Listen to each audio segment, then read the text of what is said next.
Hello बच्चों, welcome to my class. आज हम लोग पढ़ने जा रहे हैं regeneration and reproduction in sponges. सबसे पहले तो हम लोग बात करते हैं रिप्रोडक्शन होता क्या है। Reproduction is a process by which living organism produce their progeny in order to perpetuate their kind and continue their race. इसका मतलब ये है कि रिप्रोडक्शन एक ऐसा प्रोसेस होता है जिसमें लिविंग ऑर्गेनिज्म जो होते हैं वो अपनी ऑफस्प्रिंग को प्रोड्यूस करते हैं और अपना जो भी आगे का डीएनए होता है उसकी कॉपिंग करते हैं। ये तो हो गया आपका सेक्सुअल रिप्रोडक्शन में, ठीक है। और वही चीज़ आपका एसेक्सुअल में भी होता है। देखिए, दो तरह के काइंड होते हैं आपके रिप्रोडक्शन के, एक होता है सेक्सुअल और एक होता है asexual reproduction. Sexual reproduction basically ऐसा रिप्रोडक्शन होता है जिसमें आपके गैमीट्स का फ्यूजन होता है, यानी कि मेल और फीमेल गैमीट्स फ्यूज होते हैं। और हम लोग बात करते हैं अगर एसेक्सुअल रिप्रोडक्शन की, तो वहाँ पे गैमेट के फ्यूजन की बात नहीं होती है, वहाँ पे आपके स्पोर्स के फॉर्मेशन की बात करी जाती है, आपके रीजनरेशन की बात करी जाती है, ठीक है। बडिंग होती है, बहुत सारे प्रोसेस हैं जैसे फिजन होता है, फ्रेगमेंटेशन, एसेट्रा एसेट्रा। तो हम लोग बात कर रहे हैं स्पॉन्जेस की, ठीक है। तो बेसिकली हम लोग यहाँ पे स्पॉन्जेस के रिप्रोडक्शन की बात करेंगे, यानी कि उसके एसेक्सुअल और सेक्सुअल रिप्रोडक्शन की बात करेंगे। तो यहाँ पे देखिए, जो भी आप सामने देख रहे हो इंटरफेस, इस पे आप देख रहे हो पेज पे लिखा हुआ है कि sponges reproduce both sexually and asexually and they also possesses the power of regeneration. इसका मतलब ये है कि जो स्पॉन्जेस होते हैं वो सेक्सुअली भी रिप्रोड्यूस कर सकते हैं और एसेक्सुअली भी रिप्रोड्यूस कर सकते हैं, और इनमें इतना पावर होता है कि ये रीजनरेट कर सकते हैं। क्योंकि आपको ये पता होगा कि इसमें क्या होते हैं, टोटीपोटेंट सेल्स भी प्रेजेंट होते हैं। बच्चों, टोटीपोटेंट सेल्स ऐसे सेल्स होते हैं जिनमें कैपेबिलिटी होती है एक न्यू ऑर्गेनिज्म को ग्रो करने की, ठीक है। तो चलिए, ये बात हो गई। अब रिप्रोडक्शन जो होता है बेसिकली, इसकी एक और डेफिनेशन मैं आपको बताती हूँ। एक बायोलॉजिकल प्रोसेस होता है जिसकी वजह से आप एक न्यू इंडिविजुअल यानी कि न्यू ऑर्गेनिज्म को फॉर्म कर सकते हैं पेरेंट बॉडी से, यानी कि पेरेंट जो होते हैं वो एक न्यू ऑफस्प्रिंग को प्रोड्यूस करते हैं, ठीक है। तो बेसिकली हम लोग उसको क्या बोलते हैं, रिप्रोडक्शन। अब वो चाहे एसेक्सुअल प्रोसेस हो चाहे वो सेक्सुअल प्रोसेस हो, हम लोग ये दोनों प्रोसेस को यहाँ पे देखते हैं। तो सबसे पहले हम लोग बात करते हैं बच्चों एसेक्सुअल की। तो देखिए, यहाँ पे लिखा हुआ है आपका एसेक्सुअल रिप्रोडक्शन। अब हम लोग बात करते हैं एसेक्सुअल रिप्रोडक्शन होता क्या है। Asexual reproduction, which does not involve the sexes, and asexual reproduction occurs throughout the porifera and takes place by regeneration। देखिए, यहाँ पे ये बोल रहा है कि asexual reproduction में, जैसे कि मैंने बताया कि आपके सेक्सेस इन्वॉल्व नहीं होते, यानी कि गैमेट्स का फ्यूजन नहीं होता है, तो उसी को हम लोग बोलते हैं asexual reproduction। अब asexual reproduction हम लोग स्पॉन्जेस की बात कर रहे हैं ना बच्चों, तो देखो स्पॉन्जेस में बहुत से तरीके से asexual reproduction होता है। तो आप यहाँ पे देख रहे हो एक लाइन, कौन कौन से प्रोसेस दिए हैं। स्पॉन्जेस की बात हम लोग कर रहे हैं। स्पॉन्जेस में होता है बच्चों रीजनरेशन से, आपके बडिंग से, फिजन से, रिडक्शन बॉडीज से और जेम्यूल फॉर्मेशन से। तो क्या आपने देखा, पहला रीजनरेशन, दूसरा बडिंग, तीसरा आपका फिजन, चौथा आपका रिडक्शन, ठीक है, और पांचवा आपका जेम्यूल फॉर्मेशन। तो हम लोग एक एक करके इन सारी चीज़ों को देखते हैं कि रीजनरेशन कैसे होता है, बडिंग कैसे होता है, फिजन कैसे होता है, रिडक्शन कैसे होता है और जेम्यूल फॉर्मेशन क्या होता है। तो सबसे पहले तो आपको यहाँ पे एक चीज़ बता दूँ बच्चों कि जो हम लोगों ने स्पिक्यूल्स मैंने पढ़ाए हुए हैं आपके इस यूनिट में स्पिक्यूल्स भी हैं स्पॉन्जेस के, वो बहुत इंपॉर्टेंट है। कैनाल सिस्टम आपका बहुत इंपॉर्टेंट है, रिप्रोडक्शन भी इम्पॉर्टेंट है, बट ये इतना इम्पॉर्टेंट नहीं है। हाँ, इसमें जेम्यूल फॉर्मेशन जो है ना वो सबसे ज़्यादा मोस्ट इम्पॉर्टेंट है, और वो कई बार पूछा जाता है क्योंकि जेम्यूल फॉर्मेशन का पूरा प्रोसेस जो है वो थोड़ा सा लॉन्ग है। उसके लिए एक अलग लेक्चर भी बनाऊँगी। अभी तो आपको पूरा समराइज पूरे वे में बताऊंगी कि क्या क्या है। जो आपके 5 तरीके के बताए गए हैं सेक्सुअल रिप्रोडक्शन, वो क्या होते हैं वो बताऊंगी, प्लस जेम्यूल पे ज़्यादा कंसंट्रेट करेंगे कि क्या है। इसकी एडिशनल वीडियो भी आपको मिल जाएगी। तो चलिए, सबसे पहले हम लोग शुरू करते हैं बच्चों रीजनरेशन। रीजनरेशन का मतलब क्या होता है, देखो नाम से ही आपको पता चल रहा होगा। रीजनरेशन मतलब कोई भी चीज़ जो रीजनरेट हो, यानी कि पुराने से एक चीज़ नया बन जाए, ठीक है, उसको ही हम लोग रीजनरेशन बोलते हैं। अब वही चीज़ आप यहाँ पे लागू करो। देखो यहाँ पे आप देखोगे, the power of regeneration is very great in sponges and they possess a remarkable ability to regenerate lost part। देखो इसका मतलब क्या है कि इसमें ऐसी कैपेबिलिटी होती है कि जो भी अगर एक मान लो एक पूरा स्पॉन्ज का बॉडी है, ठीक है, उसके कुछ पार्ट कट जाता है सपोज, तो इनकी जो सेल्स होती हैं वो टोटिपोटेंट सेल्स होती है, यानी कि उनमें कैपेबिलिटी होती है कि वो पूरे जो भी लॉस्ट पार्ट होता है वहाँ पे वो रीजनरेट कर जाए, ठीक है। उसी को हम लोग बच्चों रीजनरेशन कहते हैं। Any cut part can regenerate the whole sponge, या आप कह सकते हो वो पूरे होल स्पॉन्ज को बना ले, या कोई छोटा सा पार्ट जो कट के कहीं गिरा होगा वो एक रीजनरेट कर जाए वो पूरे न्यू स्पॉन्ज में, ठीक है, वो पूरा न्यू एनिमल ही फॉर्म कर दे, आप ये समझ लो, ठीक है। तो ये क्या होता है रीजनरेशन प्रोसेस, कि अगर एक बॉडी है स्पॉन्ज की, उससे कुछ पार्ट कट जाता है तो जहाँ से कटता है वो तो पूरा बन ही जाता है, बल्कि जो कट के गिरता है, ठीक है, वो अटैच होता है सबस्ट्रेटम पे, वहाँ पे भी एक डेवलप हो जाता है, ठीक है। सेम ऐसे ही कुछ होता है बडिंग में, लेकिन थोड़ा सा डिफरेंट होता है, वो भी आगे मैं पढ़ाऊँगी।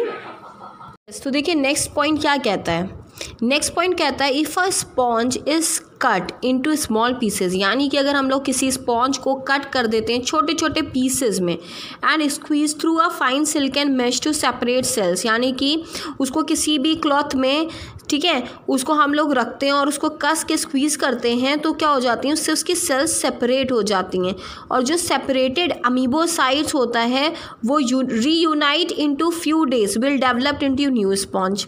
यहाँ तक आपने देखा, इसका मतलब बच्चों ये हुआ कि हम लोगों ने एक समझ लो एक क्लॉथ में उसके स्पॉन्ज को लिया, उसको पीसेज में कट करा, ठीक है, उसके बाद उसको स्क्वीज़ कर दिया, यानी कि दबा दिया, कस के प्रेस कर दिया, और फिर उसके कस के मसलने के बाद देखा कि उसके सारे सेल्स सेपरेट हो गए, ठीक है। और उसके सेल्स की में क्या, कौन सा सेल्स था, अमीबोसाइट सेल्स। देखो अमीबोसाइट सेल्स यहाँ पे एक लिखा हुआ है, मैंने उसके नीचे मार्क भी करा हुआ है। तो बेसिकली अमीबोसाइट सेल्स होते क्या हैं, पहले तो यहाँ पे ये चीज़ समझ लो, अमीबोसाइट सेल्स जो होते हैं बच्चों ये मोटाइल होते हैं, और इनका नाम अमीबा क्यों है, क्योंकि अमीबा लाइक सेल्स होते हैं, यानी कि अमीबा की तरह दिखने वाले सेल्स होते हैं, और इनका काम क्या होता है, ये ट्रांसपोर्ट करते हैं न्यूट्रिएंट्स सेल्स के बीच में, यानी कि एक सेल से दूसरे सेल्स में ट्रांसफ़र करते हैं। और वैसे सिर्फ यही काम नहीं होता इनका, बहुत सारा, ये एक अपने आप को दूसरे सेल्स की तरह ट्रांसफॉर्म भी कर लेते हैं, ठीक है, और ये सेक्सुअल रिप्रोडक्शन में भी हेल्प करते हैं, तो आप ये भी कह सकते हो। और इनको क्या काम होता है, ये स्पॉन्जेस जो भी उनको फूड मिलता है वो कैसे इनगल्फ करना है, कैसे खाना है, उसमें मदद करते हैं, ग्रो करने को स्पॉन्ज को मदद करते हैं, और रिप्रोड्यूस करने में मदद करते हैं, ठीक है। तो ये काम क्या हो गया आपके अमीबोसाइट सेल्स का हो गया। अब आप सोच रहे होगे कि अमीबोसाइट सेल्स स्पॉन्ज के ही सेल्स को कहते हैं, नहीं, स्पॉन्ज के सेल्स को नहीं कहते हैं अमीबोसाइट्स।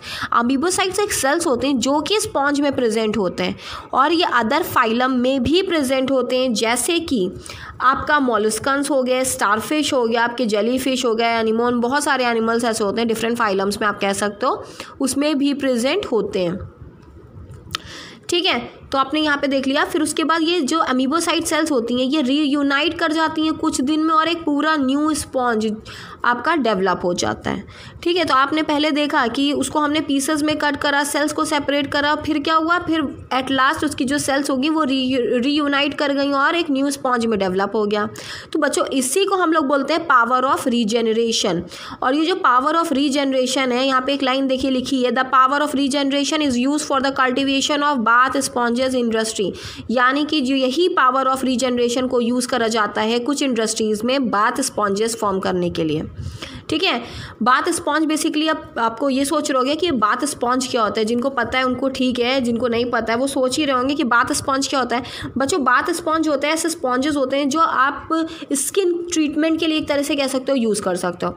वो कैसे, वो ऐसे कि आपके जो ब्लैक हेड्स हो जाते हैं, डार्क हेड्स हो जाते हैं, है ना, कहते हैं ना वाइट हेड्स हो गए हैं, ब्लैक हेड्स हो गए हैं, उनको रिमूव करने में बहुत अच्छा काम करता है। सोप के साथ मिक्स करके फेस पे स्क्रबिंग करते हैं तो ये क्या हो जाता है, वो रिमूव हो जाता है। या बहुत ऑयली स्किन है या आपकी स्किन पैचेस में डिवाइड हो रही है तो भी हेल्पफुल होता है, ठीक है।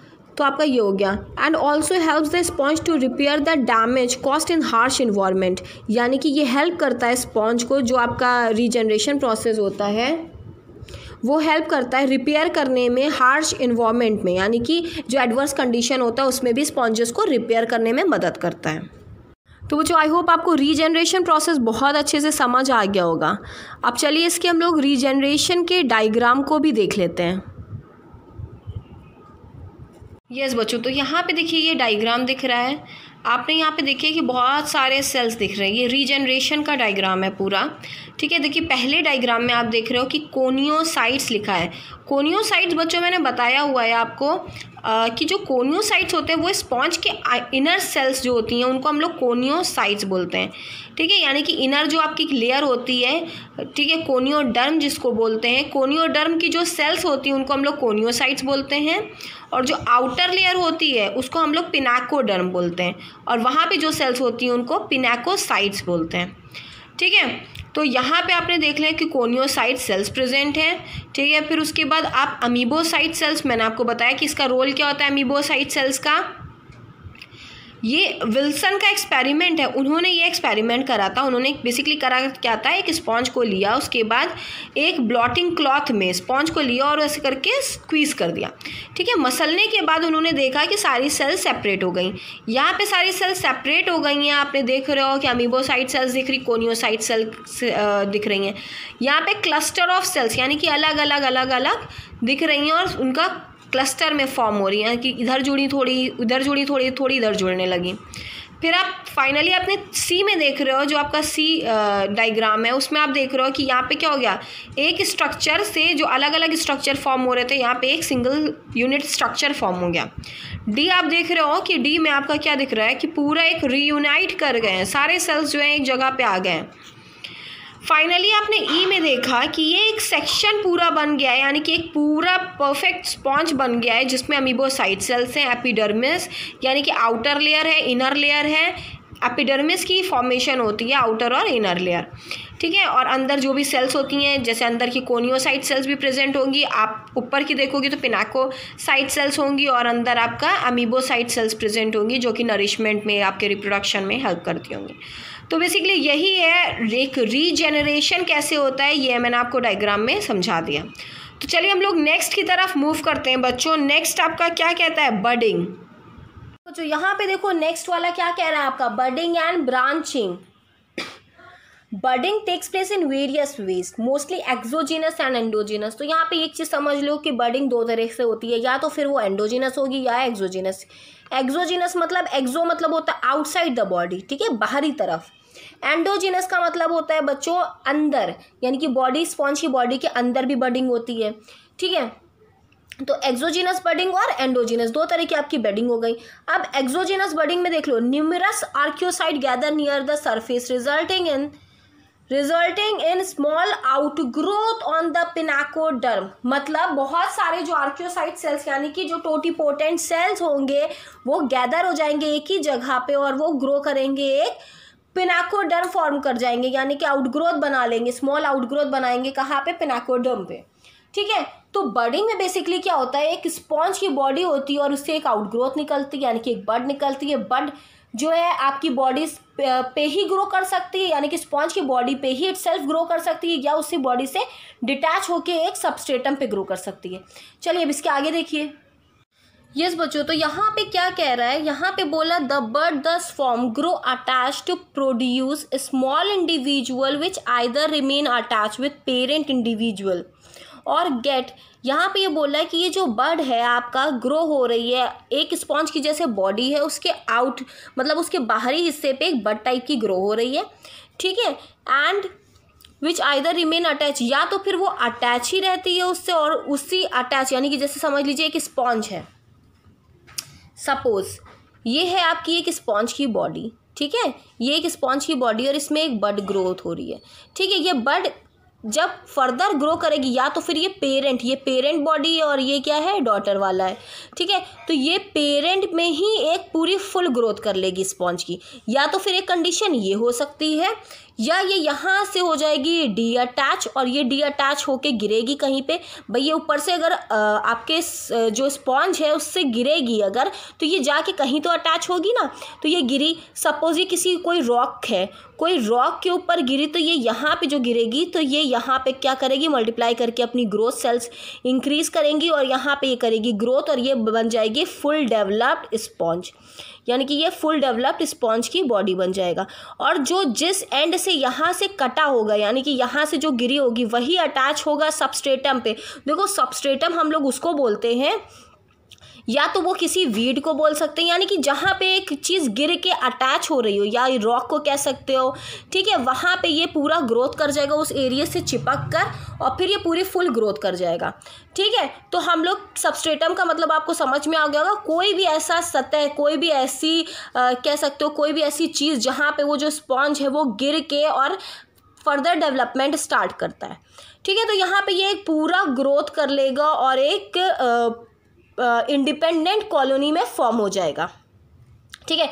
यहाँ पे वही लिखा है कि detach and attach to nearby rock, यानी कि किसी भी पास के पत्थर पे अटैच हो जाए और एक न्यू इंडिपेंडेंट कॉलोनी में फॉर्म हो जाए। Sometime stolon of the sponge grow by branching and secondary branching, and many vertical buds grow out of it which developed into sponge colony। ये कह रहा है या तो फिर कभी कभी ऐसे होता है कि एक ही स्पॉन्ज है, उसमें इधर बर्ड निकली वर्टिकली, बर्ड्स निकल रही हैं वर्टिकली, और उसके बाद क्या होंगी, वो बर्ड्स ग्रो कर जाएंगी धीरे धीरे, और ग्रो करने के बाद क्या हो जाएगा, एक एडल्ट स्पॉन्ज में बन जाएगा। तो आई होप आपको ये बडिंग समझ में आ गया होगा। रीजनरेशन मैंने बता दिया, आपको बता दी बडिंग। आप देखो ये तीसरा वाला फिजन एंड फ्रेगमेंटेशन। बच्चों फिजन एंड फ्रेगमेंटेशन क्या है? Fission developed in some sponges along a line that leads to throwing off part of a body, ठीक है, each of which can later developed into new sponge. इसका मतलब क्या है कि जो कुछ स्पॉन्जेस होते हैं, इसका मतलब यहाँ पे क्या कह रहा है कि फिजन एक ऐसा, फिजन कह लो या फ्रेगमेंटेशन एक ऐसा प्रोसेस है जिसमें जो स्पॉन्ज होते हैं वो टुकड़ों में टूट जाते हैं, ठीक है, अलग अलग पार्ट्स में डिवाइड हो जाती है उनकी बॉडी, और उनकी पूरी बॉडी के जितने भी पार्ट्स होते हैं each of which can letter develop into new sponge, यानी कि जितने भी पार्ट होते हैं वो बाद में क्या हो जाते हैं, एक न्यू स्पॉन्ज में डेवलप हो जाते हैं, ठीक है। तो यहाँ पे ये कह रहा है in some sponges multiplication can also take place by fragmentation, यानी कि कुछ स्पॉन्जेस में ऐसा भी होता है कि मल्टीप्लिकेशन जो होते हैं वो किसकी वजह से हो रहा है, मल्टीप्लिकेशन का मतलब मल्टीप्लाई होना, सेल्स का मल्टीप्लाई होना, can also takes place by fragmentation, fragmentation से वो मल्टीप्लाई करते हैं, during which the sponge body break into several pieces by developing fission, यानी कि बहुत सारी टुकड़ों में टूटने के बाद भी वो क्या कर जाती है, एक न्यू स्पॉन्ज में डेवलप हो जाती है। यहाँ पे कह रहा है along several lines and the separated fragments that are capable to tide over, यानी कि जो सेपरेटेड फ्रैगमेंट, जो टुकड़ों में टुकड़े हैं उसके स्पॉन्ज के, वो क्या हो जाएंगे, वो टाइड ओवर, यानी कि जब आपकी फेवरेबल कंडीशन होंगी और अनफेवरेबल कंडीशन में वो ब्रेक हो जाएंगे into fragments that are capable to tide over unfavourable environment condition are able to grow into complete sponge along the favourable season.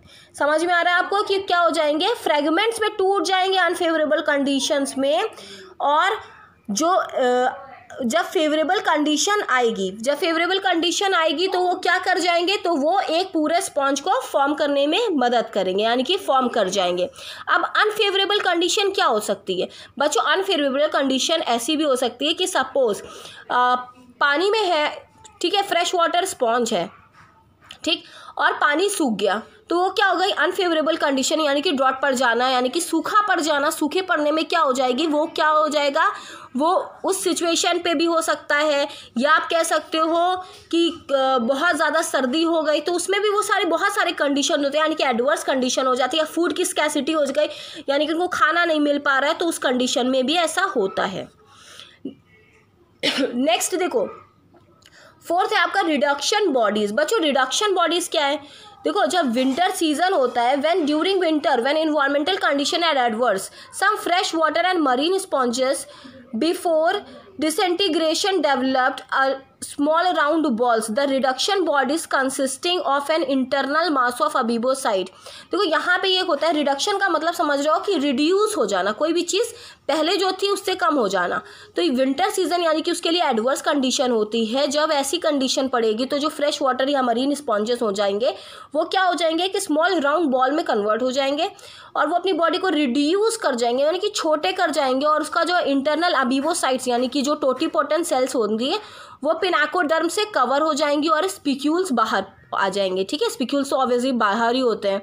ठीक है, एट द ऑनसेट तो आपने क्या देखा, अमीबोसाइट सेल्स जो होंगी वो उसको कवर कर लेगा पिनाकोडर्म।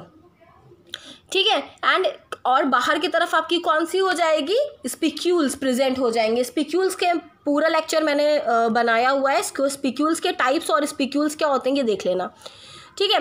तो चलो अब फेवरेबल कंडीशन आएगी बच्चों, तो फेवरेबल कंडीशन में जो रिड्यूस्ड बॉडी हो जाएंगी वो पूरी ग्रो कर जाएंगी एक न्यू स्पॉन्ज में।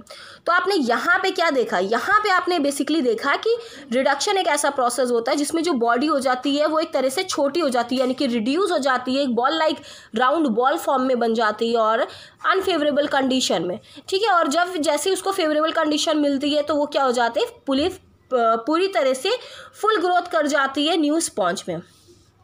अब मोस्ट इंपॉर्टेंट जेम्यूल्स, चलो जेम्यूल्स देख लो। Gemmules are endogenously produced specialised bodies to thrive during unfavourable condition and germinate to produce new sponge. ये क्या कह रहा है कि जेम्यूल्स जो होते हैं वो बेसिकली एंडोजिनसली होते हैं, यानी कि एंडोजिनसली मतलब बॉडी, स्पॉन्ज की बॉडी के अंदर डेवलप होते हैं, ठीक है। और ये तब डेवलप होते हैं जब एडवर्स कंडीशन होती है, यानी कि कंडीशन फेवरेबल नहीं होती है, अनफेवरेबल कंडीशन में ये ग्रो करते हैं जेम्यूल्स, ठीक है। और ये जब इनको फेवरेबल कंडीशन मिलती है तो ये क्या करते हैं, ये एक न्यू स्पॉन्ज में डेवलप कर जाते हैं। Fresh water sponges such as spongilla as well as some marine, यानी कि जो स्पॉन्जिला होता है वो फ्रेश वाटर स्पॉन्ज होता है, पता ही आपको। और कुछ ऐसे भी होते हैं जैसे कि फेस्यूलिना, सबरेटस, या पजेसेस द रिमार्केबल एबिलिटी, जो कि एक रिमार्केबल एबिलिटी होती है जिनके अंदर, जो प्रोड्यूस कर देते हैं endogenous body. Endogenous body basically gemmules को कह रहे हैं, एक बॉडी टाइप का, मतलब एक बॉडी फॉर्म कर लेना, एंडोजिनस बॉडी, यानी कि स्पॉन्ज के अंदर एक स्ट्रक्चर को फॉर्म कर लेना जिसकी वजह से एक न्यू स्पॉन्ज में वो डेवलप हो जाते हैं जब एडवर्स कंडीशन होती है। A fully formed gemmule is very hard ball, यानी कि एक बॉल लाइक स्ट्रक्चर होता है, having a mass of food laden archaeocytes, यानी कि इसके अंदर आर्कियोसाइट होते हैं, इंक्लूड्स अ डबल लेयर होती है, ठीक है। आर्कियोसाइट सेल्स प्रेजेंट होते हैं through envelope with amphidisc spicules in between. और एम्फिडिस्क स्पिक्यूल्स, देखो एम्फिडिस्क स्पिक्यूल्स क्या होते हैं, एम्फिडिस्क बेसिकली स्पिक्यूल्स का टाइप है। आप स्पिक्यूल्स की वीडियो देखना तो उसमें आपको समझ में आएगा। एक जो उसका रे होती है वो इलॉन्गेटेड होती है बच्चों, और दो रेज जो होती हैं उसके ऊपर ऐसे डिस्क लाइक फॉर्म होती हैं, लाइक दिस, ठीक है। ये होता है एम्फिडिस्क का स्ट्रक्चर, ये, ठीक है, ये एम्फिडिस्क है आपका। चलो, तो आई होप आपको समझ में आ रहा होगा। तो एम्फीडिस्क क्या होते हैं, एम्फीडिस्क जो होते हैं, देखो कोई भी स्पिक्यूल्स होंगे, ये याद रखना कि जो 3 लेयर होती हैं, एक आउटर होती है और एक इनर होती है और बीच में मेसेनकाइम प्रेजेंट होता है। मेसेनकाइम में स्पिक्यूल्स इम्बेडेड होते हैं, यानी कि मेसेनकाइम से निकल के वो बाहर तक जाते हैं, ठीक है। तो वही कह रहा है कि एम्फीडिस्क स्पिक्यूल्स होते हैं उसमें, और एक सर्कुलर शेप का होता है, यानी कि बॉल लाइक स्ट्रक्चर होता है जिसमें आर्कियोसाइट सेल्स मैं आपको बार बार बता रही हूँ कि ये टोटिपोटेंट सेल्स होते हैं जिनमें कैपेबिलिटी होती है रिप्रोड्यूस करने की, एडवर्स कंडीशन से बचाने की, ठीक है। फूड के लिए उनको एनर्जी प्रोवाइड करने के लिए, या ट्रांसफॉर्मेशन ऑफ सब्सटेंसेस को ट्रांसफ़र करने की, तो दे आर केपेबल, और दूसरे सेल्स की तरह चेंज करने की भी कैपेबिलिटी होती है। These are small openings, the micropyle through which the cells come out during the development of favorable condition. देखो यहाँ पे ये कह रहा है कि ये जो आपका जेम्यूल होता है, जेम्यूल देखो स्पॉन्ज की बॉडी के अंदर फॉर्म होता है, और जेम्यूल का स्ट्रक्चर कैसा होता है, ऊपर की एक आउटर लेयर होती है बच्चों, फिर अंदर की एक इनर लेयर होती है, फिर उसके बाद जो उसकी ओपनिंग होती है उसको हम लोग माइक्रोपाइल कहते हैं, और उसके अंदर आर्कियोसाइट सेल्स प्रेजेंट होते हैं। माइक्रोपाइल से जब आप कह लो कि फेवरेबल कंडीशन आती है तो जो आर्कियोसाइट सेल्स होते हैं ये बाहर की तरफ मूव करते हैं। Food laden archaeocytes get aggregated into the mass before gemule formation which are surrounded by amoebocytes, ठीक है। और जब फेवरेबल कंडीशन, जब मैं अभी आपको बताया कि फेवरेबल कंडीशन होगी, आर्कियोसाइट्स अमीबोसाइट के साथ बाहर आएंगे और एक न्यू स्पॉन्ज में डेवलप कर जाएंगे। यहाँ पे आपने देखा, नेक्स्ट देखो, during autumn the sponges die and disintegrate liberating the gemmules which देखो यहाँ पे जब ऑटम सीजन आता है तो जो स्पॉन्जेस हो जाते हैं वो ख़त्म हो जाते हैं, यानी कि मर जाते हैं। लेकिन वो स्पॉन्जेस तो मर जाते हैं, लेकिन जो उसका स्ट्रक्चर होता है, कौन सा स्ट्रक्चर होता है, उनका जो जेम्यूल स्ट्रक्चर होता है जो उनकी बॉडी के अंदर बनता है वो बच्चों लाइव होता है, ठीक है, वो नहीं मरता है। Which settle down at the bottom where they remain quiescent throughout the winter, यानी कि वो एक तरह से समझ लो कि एडवर्स कंडीशन वो जाके बॉटम पे चिपक जाता है और फिर वहाँ पे जब एडवर्स कंडीशन ख़त्म होती है, ठीक है, और सिमिलरली विंटर कंडीशन में वो क्या होता है, विंटर कंडीशन में वो वहीं पे सेटल डाउन रहता है, ठीक है। और जो आपका ये आर्कियोसाइट्स होती हैं, ये सेल्स होती हैं, ये अपने अंदर एनर्जी को स्टोर करके रखती हैं, ठीक है। एनर्जी स्टोर होती है तभी तो वो लाइव रहते हैं ना, क्योंकि उनकी बॉडी जो आउटर होती है यानी कि पूरा स्पॉन्ज तो ख़त्म हो जाता है, मर जाता है, लेकिन जो आपके जेम्यूल्स होते हैं वो तब भी जिंदा होते हैं। Similarly during season summers when water level resides, यानी कि जब वाटर लेवल बढ़ जाता है तो जेम्यूल्स जो होते हैं वो रिलीज, यानी कि बॉडी से जेम्यूल्स बाहर निकल जाते हैं और बाहर ग्रो करते हैं। During both the season when the condition become conductive and water bodies become available in abundance the gemmule absorb water and begin to germinate, ठीक है। तो ये यही कह रहा है कि जब कंडीशन आपके लिए फेवरेबल होगी बच्चों, तो क्या होगा, फेवरेबल कंडीशन में क्या होगा, फेवरेबल कंडीशन होगी तो जेम्यूल्स आपका ग्रो करने लगेगा। और जब अनफेवरेबल कंडीशन होगी, जैसे कि विंटर्स बहुत पड़ रहे हैं या सूखा पड़ गया है, ठीक है, जब सूखा बहुत ज़्यादा पड़ गया है तो क्या होगा, वहाँ पे उस कंडीशन में जो जेम्यूल्स होंगे वो सेटल डाउन हो जाएंगे और वो वहीं पे रुकेंगे जब तक उनकी फेवरेबल कंडीशन नहीं आ जाती, ठीक। The contained cells stream from the micropyle and by differentiated and arranged give rise to the new sponge around the gemule shell, ठीक है। तो यही बात हो गई। तो यहाँ पे हो गया आपका जेम्यूल कंप्लीट। तो आई होप आपको जेम्यूल में कोई भी प्रॉब्लम नहीं आ रही होगी, ठीक है। अब हम लोग एक बार जेम्यूल का एक स्ट्रक्चर देख लेते हैं। चलो देखो, जेम्यूल का ये स्ट्रक्चर है बच्चों। इस स्ट्रक्चर में सबसे पहले ये एक डायग्राम है, यानी कि आप समझ लो इसके ऊपर की आपकी एक स्पॉन्ज की बॉडी और ये स्पॉन्ज के अंदर का एक जेम्यूल है, सिंगल जेम्यूल है ये, ठीक है। बहुत सारे जेम्यूल्स फॉर्म हो जाते हैं उसके अंदर। ये है एक राउंड शेप का होता है सबसे पहली बात, ठीक है। इसकी दो मेम्ब्रेन होती है बच्चों, एक आउटर होती है और एक होती है इनर मेम्ब्रेन, ठीक है। यहाँ पे हम लोग बात कर रहे हैं एक फ्रेश वाटर स्पॉन्ज का जेम्यूल है, स्पॉन्जिला। देखो स्पॉन्जिला में जो होते हैं बच्चों मोनो एक्सॉन्स प्रेजेंट होते हैं, इसलिए यहाँ पे मैंने मोनो एक्सॉन्स, अगर मैं कोई और स्पॉन्ज लेती तो उसमें हो सकता है कि कोई और डिफरेंट तरह के और स्पिक्यूल्स प्रेजेंट होते हैं। तो बेसिकली यहाँ पे मोनो एक्सॉन्स इसलिए लिखा है क्योंकि ये स्पॉन्जिला में मोनो एक्सॉन्स प्रेजेंट होते हैं। देखो आउटर हो गई, इनर लेयर हो गई, आउटर मेम्ब्रेन ये हो गई, इनर मेम्ब्रेन आपकी ये हो गई, मोनो एक्सॉन्स आपके प्रेजेंट हो गए, ठीक है। आर्कियोसाइट्स जो अंदर का राउंड एक मटके टाइप का जो स्ट्रक्चर होगा बच्चों, उसमें आर्कियोसाइट सेल्स प्रेजेंट होंगी जो कि टोटिपोटेंट सेल्स होती हैं जिसके अंदर एनर्जी स्टोर होती है, ठीक है। और ये जो होगी ये माइक्रोपाइल, इसकी जो छोटी सी ओपनिंग दिख रही है ये माइक्रोपाइल, इससे जब फेवरेबल कंडीशन होंगी तो जो टोटिपोटेंट सेल्स जो होंगी वो बाहर आ जाएंगी और बाहर क्या हो जाएगा, एक डेवलपमेंट कर लेंगे। तो आई होप यहाँ पे ये हो गया है आपका एसेक्सुअल रिप्रोडक्शन पूरा कंप्लीट, और मैंने आपको सारे चीज़ें अच्छे से बता दी हैं। तो आई होप आपको ये समझ में आ गया होगा। अब हम लोग शुरू करेंगे सेक्सुअल रिप्रोडक्शन स्पॉन्ज में। यस बच्चों, तो यहाँ पे हम लोग डिस्कस करने जा रहे हैं आप सेक्सुअल रिप्रोडक्शन। ओके, तो देखिए सेक्सुअल रिप्रोडक्शन जब हम लोगों ने वीडियो को स्टार्ट करा था तो वहाँ पे मैंने आपको बताया था कि बेसिकली सेक्सुअल रिप्रोडक्शन क्या होता है। सेक्सुअल रिप्रोडक्शन एक ऐसा टाइप ऑफ रिप्रोडक्शन होता है जिसमें गैमीट्स का इन्वॉल्वमेंट मस्ट होता है, यानी कि इसमें दो तरह के गैमीट्स इन्वॉल्व होते हैं, एक मेल गैमीट्स होता है और एक फीमेल गैमीट्स होता है। मेल गैमीट्स को हम लोग बच्चों स्पर्म बोलते हैं और फीमेल गैमीट्स को हम लोग ओवा बोलते हैं, ठीक है। तो यहाँ पे हम लोग ओवा और स्पर्म की मेटिंग कराते हैं, यानी कि फ्यूजन होता है, मेटिंग होती है और उसके बाद एक न्यू डेवलप होता है, यानी कि न्यू स्पॉन्ज डेवलप होता है। तो बेसिकली सेक्सुअल रिप्रोडक्शन की डेफिनेशन यहाँ पे क्या लिखी हुई है, सेक्सुअल रिप्रोडक्शन की डेफिनेशन क्या है। सेक्सुअल रिप्रोडक्शन क्या होता है, एक is a type of a reproduction in which there is a mating of male and female gametes takes place and give rights to the new one, यानी कि क्या देता है, एक नए इंडिविजुअल को बर्थ देता है, ठीक है। तो वो होता है सेक्सुअल रिप्रोडक्शन। तो चलो सेक्सुअल रिप्रोडक्शन में देखो कैसा प्रोसेस कैसा होता है। बेसिकली ये यहाँ पे जो पॉइंट्स वाइज लिखे हैं ये इसका प्रोसेस होता है। Sponge are able to reproduce sexually through spawning. देखो यहाँ पे जो वर्ड है स्पॉनिंग, स्पॉनिंग का मतलब होता है कि जो स्पॉन्जेस होते हैं वो अपने स्पर्म को रिलीज करते हैं पानी के अंदर। ठीक है, बहुत सारे एक्वेटिक और मरीन होते हैं स्पॉन्जेस जो क्या करते हैं, जो पानी में होते हैं स्पॉन्जेस, वो क्या करते हैं, स्पर्म को रिलीज करते हैं। और जब स्पर्म पानी में रिलीज हो जाता है तो वो पानी के जरिए, क्योंकि स्पॉन्ज की बॉडी पे ऑल ओवर पोरस होता है ना, यानी कि पोर्स प्रेजेंट होते हैं, पॉरिफिरेशन होता है उसमें, यानी कि पूरी बॉडी पे उसके पोर्स होते हैं। पानी क्या होता है, देखिए सपोज यहाँ पे आप एक चीज़ समझिएगा, ये स्पॉन्ज की बॉडी है। ठीक है, स्पॉन्ज की बॉडी पे पूरी तरफ से पोर्स से ढकी हुई होती है। ठीक है, ये इसका आउटर, ये यहाँ पे अटैच है।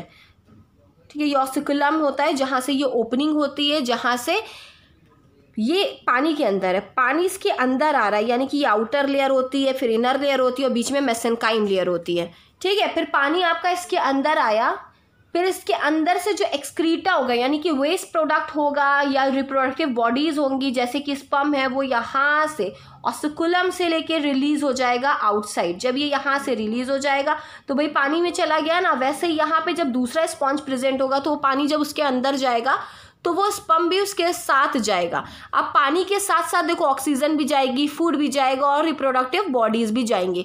तो फिर यहाँ पे जब जाएगा सेम स्पीशीज में होता है। ठीक है, स्पीशीज आप कह सकते हो कि सेम स्पीशीज में होगा, ये नहीं कि डिफरेंट स्पीशीज में टेक प्लेस हो जाए। ठीक है, स्पीशीज स्पेसिफिक होता है। स्पीशीज स्पेसिफिक का मतलब होता है यानी कि within the same species mating takes place.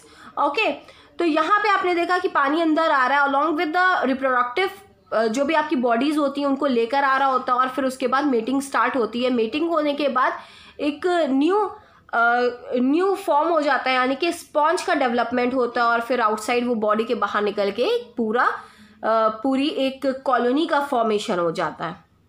ठीक है, यानी कि एक स्पॉन्ज से बहुत सारे स्पॉन्जेस डेवलप हो जाते हैं। तो ये होता है बेसिकली रिप्रोडक्शन, यानी कि सेक्सुअल रिप्रोडक्शन। तो यहाँ पे देखा स्पॉनिंग ये प्रोसेस होता है। और the seasonal release a large number of sperm into the water, अभी जो मैंने आपको बताया। ठीक है, the sperm eventually enter another sponge of the same species. यहाँ पे same species means species specific होता है, within the same species ही मेटिंग पॉसिबल होती है। Where fertilization of the egg can occur, और एग का फर्टिलाइजेशन होता है, यानी कि स्पर्म उसके अंदर रीच करेगा किसी भी स्पॉन्ज के अंदर, और उसके अंदर एग अगर प्रेजेंट होगा एग, तो वहाँ पे क्या होगा, मेटिंग होगी और फर्टिलाइजेशन होगा। Sperm and ova are produce during sexual reproduction in sponges, यानी कि सेक्सुअल रिप्रोडक्शन में क्या होगा, स्पर्म और दो तरह के गैमीट्स का फ्यूजन होगा, स्पर्म और ओवा। चलिए, आइदर कोनियोसाइट्स और archaeocytes give rise to the sex cells, यानी कि चाहे वो कोनियोसाइट सेल्स हो या आर्कियोसाइट सेल्स हो, वो क्या देंगी, सेक्स सेल्स को डेवलप करेंगी। ठीक है, despite the fact that the majority of the sponges are hermaphrodite. बच्चों, हर्माफ्रोडाइट का मतलब होता है, देखो स्पॉन्ज ऐसे, बहुत सारे स्पॉन्ज ऐसे होते हैं जिनकी बॉडी के अंदर मेल और फीमेल दोनों गैमीट्स प्रेजेंट होते हैं, लेकिन ऐसा भी होता है कि वो मेल और फीमेल गैमीट का जो डेवलपमेंट होता है वो ऑल्टरनेट होता है, यानी कि एक बार जैसे अगर ओवा, जैसे अगर एग डेवलप हो रहा है सपोज, ठीक है, तो वहाँ पे स्पर्म का डेवलपमेंट नहीं होगा। जब वो एग रिलीज आउट हो जाएगा, यानी कि वो फ्यूज हो जाएगा या वो एंड उसका ख़त्म हो जाएगा, ठीक है, उसका पीरियड ख़त्म होने के बाद ही स्पर्म का डेवलपमेंट होगा। तो यानी कि एक बार ओवा एक बार स्पर्म, ऐसे भी होते हैं।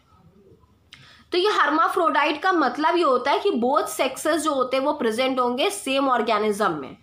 ठीक है, इसमें क्रॉस फर्टिलाइजेशन भी होता है, is the norm due to, लेकिन वो जो होते हैं क्रॉस फर्टिलाइजेशन का मतलब जैसे कि ये स्पॉन्ज है, स्पॉन्ज की बॉडी में आपका एग भी है और स्पंज भी है, एग भी है और स्पंज भी है, ठीक है, सॉरी स्पर्म भी है। फिर दूसरे का जो बॉडी का स्पॉन्ज है उसमें भी एग भी है और स्पर्म भी है। अब इसका एग जो है वो एक्टिवेट है और इसका स्पर्म एक्टिवेट है, स्पर्म बाहर गया और एक दूसरे के जो स्पॉन्ज है उसके ओवा को यानी कि एग को के साथ फ्यूज कर गया और मीटिंग पॉसिबल यानी कि फर्टिलाइजेशन हो गया। तो यहाँ पे ये क्रॉस फर्टिलाइजेशन का मतलब ये होता है is a norm due to varied time at which the egg and sperm produce. Okay, तो आपने यहाँ पे ये चीज देखी, ठीक है। अब next point, yes, oocytes are created within the body and wait to be fertilized in the mesogalia। oocytes are created, यानी कि oocytes बनते हैं बॉडी के अंदर और वो तब तक वेट करते हैं जब तक वो फर्टिलाइज नहीं हो जाते मीसोगेलिया में प्रेजेंट होते हैं और फिर वो फर्टिलाइजेशन के लिए वेट करते हैं ताकि वो स्पर्म आए और फ्यूजन करे। Archaeocyte and trophocyte cells participate in creation of sperm. जो आर्कियोसाइट सेल्स होती हैं यानी कि टोटिपोटेंट सेल्स होती हैं, ट्रोफोसाइट सेल्स होती हैं, वो पार्टिसिपेट किसमें करती हैं? स्पर्म के फॉर्मेशन पे। डेस्मोस्पोंजिया, ठीक है, डेस्मोस्पोंजिया में।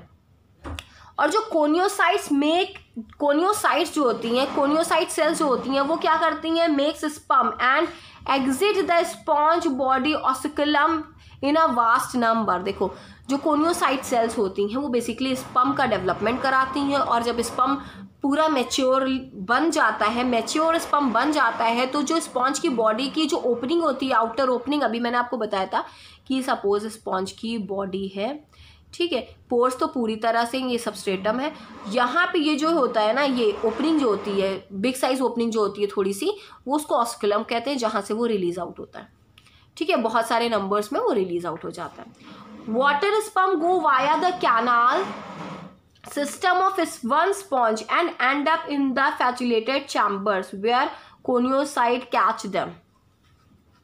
ठीक है, फिर वो एक स्पॉन्ज की बॉडी से जब वो दूसरे स्पॉन्ज की बॉडी में जाता है और वहां पे वो फर्टिलाइजेशन उसका होता है,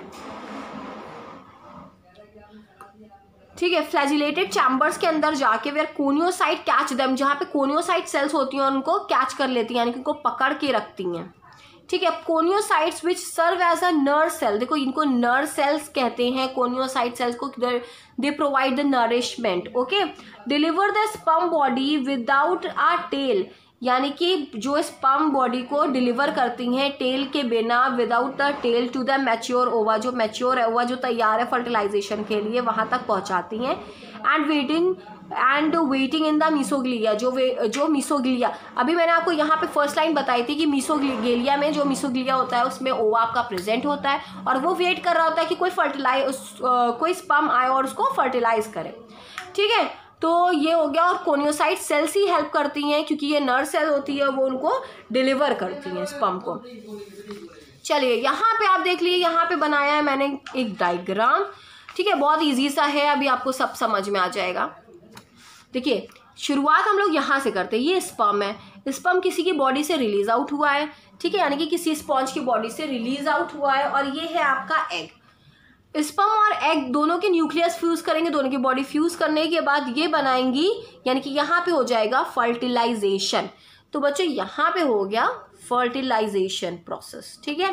फर्टिलाइजेशन होंगी तो भाई न्यूक्लियस अटैच होंगे, सेल्स अटैच होंगी, एक दूसरे से कंबाइन होंगी, तो फिर क्या होगी, सेल्स डिवाइड करेंगे। अब यहाँ पे मल्टीप्लिकेशन भी तो होगा, तो यहाँ पे प्रोसेस हुआ आपका मल्टीप्लिकेशन, ठीक है। सेल्स मल्टीप्लाई करना स्टार्ट हो गई, यानी कि डिवाइड करना स्टार्ट हो गई, 2 उम्मीदों से 4, 6, 8, 16, 32 ऐसे करके जो भी जितने भी डिविजन्स होने होते हैं एक पूरे लार्वा को डेवलप करने के लिए, वो सारे डिविजन्स यहाँ पे होते हैं। फिर डिविजन्स के बाद यहाँ पे बन गया बच्चों देखो लार्वा। लार्वल में एक बहुत पूरा combined cluster of cells present हो जाती है, ठीक है। फिर ये जो लार्वा जब पूरा तैयार हो गया बच्चों, तो ये सेटल्ड हो जाएगा, यानी कि सबस्ट्रेटम पे अटैच होने के लिए। Larva settle and attach to the bottom of other, यानी कि किसी भी दूसरी चीज के ऊपर ये क्या हो जाएगा, अटैच हो जाएगा। भाई जब ये अटैच होगा तभी तो ये फुल ग्रोथ करेगा ना, बिना अटैच करे तो पानी के अंदर तो फुल ग्रोथ नहीं कर लेगा ना। इसको पानी के अंदर सपोज ये आया है तो इसको किसी चीज पे तो अटैच होना पड़ेगा ना फुल ग्रोथ, फुल स्पॉन्ज बनाने के लिए। तो इसको या तो फिर वीड मिल गई, या तो फिर कोई स्टोन या रॉक कुछ भी मिल गया, तो ये वहां पे जाके चिपक गया और वहां से इसने करी फुल ग्रोथ। देखो यहाँ ये सबस्ट्रेटम है, सबस्ट्रेटम कुछ भी हो सकता है, कोई भी रॉक भी हो सकती है, कोई पत्थर कह सकते हो, कोई भी वीड हो सकती है, कुछ भी हो सकता है। स्पॉन्ज यहाँ पे गया, अटैच हुआ, न्यू स्पॉन्ज में डेवलप हुआ, क्योंकि यहाँ पे सेल्स मल्टीप्लाई कर रही हैं इसकी। यहाँ पे बन गया एडल्ट स्पॉन्ज, जिसके अंदर स्पर्म सेल्स फॉर्म हो गई हैं। अब स्पर्म सेल्स फॉर्म हो गई तो अब स्पर्म सेल ऑस्कुलम से रिलीज भी तो होंगी। ये हो गया क्या है, ये ऑस्कुलम। ऑस्कुलम क्या होता है, बेसिकली एक ओपनिंग होती है, ठीक है। अब ये ऑस्कुलम से क्या होगा, रिलीज आउट हो जाएंगे स्पर्म, और स्पर्म रिलीज होगा यहाँ पे पानी के अंदर, यानी कि वाटर में रिलीज हो जाएंगे, रिलीजेस इन वाटर।